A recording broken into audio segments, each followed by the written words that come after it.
لیستی 247 تەوتین لەبارەی ئەنجامەکانی دەنگدانی تایبەت هاتە دەنگ. دکتۆر ڕعدیش دەڵێت ئەنجامەکان دڵخۆشکەرن. ڕۆژێکی یەکلاکەرەوە لە بەردەم خەڵکی کوردستانە بۆ یەکلایکردنەوەی چارەنووسی بڕیاری تەوتینی موچە لە بەغدا لەگەڵ چوونی شەرع بۆ واشنتۆن لە سووریا هەڵمەتی دەستگیرکردنی جیهادیەکان دەستی پێکرد.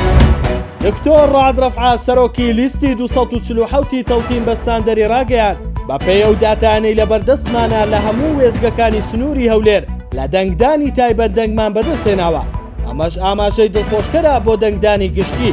وتیشی بە شێوەی سیستەماتیک دەستگا میدیایەکان باسی دەنگەکانی ئێمە ناکەن و تەنها چاویان لەسەر دەنگی حیزبەکانە، بەش بە مەبەست بێت یان بێ مەبەست خزمەتی دەسەڵات دەکات. دکتۆر ڕعد ئاماژەی بەوەش کرد بۆکسی ئێمە لەسەر دەنگدانی گشتیە، چونکە وەک دەنگدانی تایبەت لەژێر کۆنتڕۆڵی دەسەڵات نییە و دڵنیاین لەوێ دەنگی دەسەڵات کەم دەکات. هی ئێمە و لایەنەکانی دیکەی دەرەوەی دەسەڵات زۆر زیاتر دەبێت.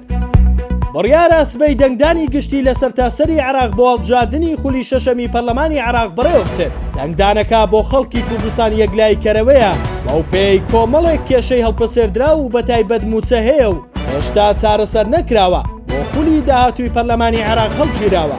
یارترینیش کێشەی تەوتینە کە حکوومەتی هەرێم هێشتا دانی پێدانانێت و لە هەولێریش ئەنجومەنی پشتیوانی تەوتین داوا لە خەڵک دەکات بۆ ئەوەی بڕیاری تەوتین لەبار نەچێت و لە خولی داهاتووی پەرلەمانی عێراق جێبەجێ بکرێت، پشتیوانی لیستەکەیان بکەن و پێیان بگێنن بە بەغدا کە خەڵکی کوردستان بەگشتی و هەولێریش بە تایبەتی داوای جێبەجێکردنی تەوتین و چارەسەرکردنی کێشەی موچە دەکەن لە ڕێگەی بانکە فیدراڵیەکان نەک پرۆژەی هەژماری من.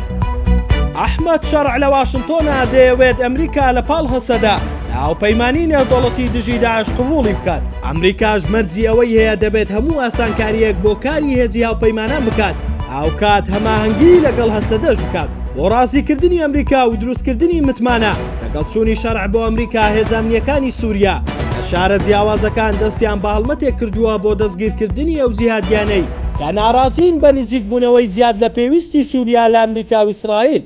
هەڵمەتەکەش لە ژێرناوی دەستگیرکردنی لایەنگرانی داعش و قاعیدەیە بەڕێوە دەچێت. ئامانجیشی چاوپرسانیکردنی ئیسلامیەکانە لە هەر جوڵەیەک دژی حکوومەتەکەی ئەحمەد شەرع.